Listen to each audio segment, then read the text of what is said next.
ऐसे क्या कर रहे हैं? शर्मा रहे क्या? कि इश्क और प्यार का कि मजा लीजिए,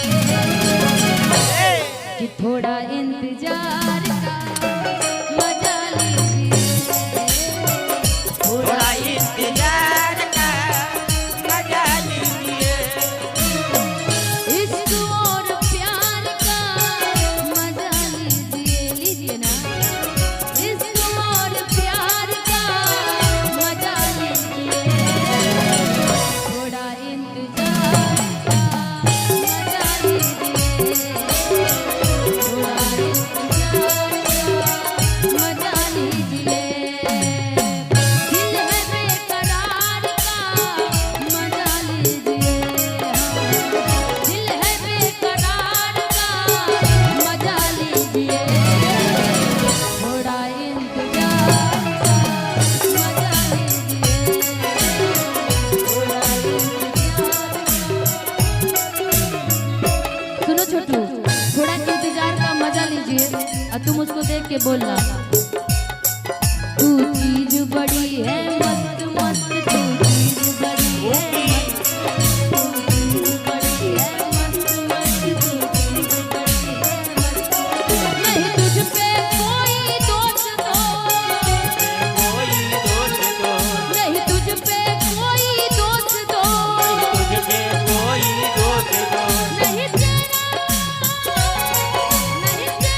कोई दोस्त दोस्त मत हो, तू बड़ी मस्त मस्त, तू चीज बड़ी है मस्त मस्त, तू चीज बड़ी है मस्त, तू चीज बड़ी है मस्त मस्त, तू चीज बड़ी है मस्त, थोड़ा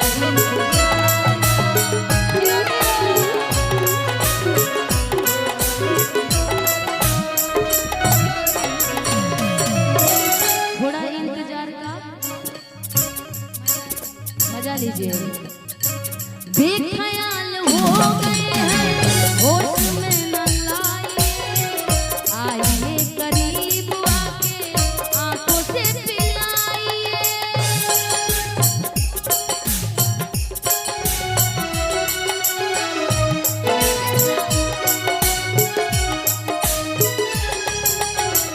बेख्याल हो गए हैं होश में न लाइए, आइए करीब आके आंखों से पिलाइए।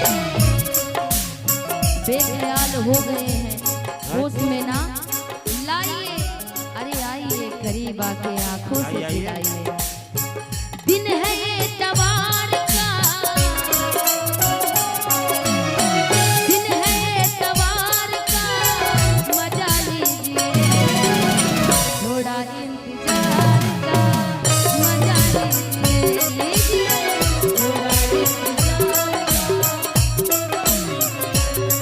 ई जवनिया भइले दारू, ई जवनिया भइले दारू, केहू पिए वाला बा, ओए जवनिया भइले दारू, अरे केहू पिए वाला बा। जवनिया भइले दारू, केहू पिए वाला बा। जवनिया भइले दारू, केहू पिए वाला बा।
दरभंगा में, इस मिथिला में पूरी कमेटी के माध्यम से आए हैं। तो जाते जाते जितना प्यार आप लोग हमेशा देते हैं, कोई त्रुटियां मेरे तरफ से हुई, कोई त्रुटियां आपके तरफ से हुई, जब प्यार आपस में रहेगा, अपनापन रहेगा, तो हम भी भूल जाएंगे, आप भी भूल जाएंगे।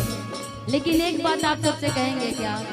मेरा दिल दीवाना एतबार हो न जाए, मेरा दिल दीवाना एतबार हो न जाए, मेरा दिल दीवाना एतबार हो न जाए। रब करे तुझको भी प्यार हो जाए, रब करे तुझको भी प्यार हो जाए, मेरा दिल दीवाना एतबार हो न जाए, मेरा दिल दीवाना एतबार हो न जाए। रब करे रब करे तुझको भी प्यार हो जाए।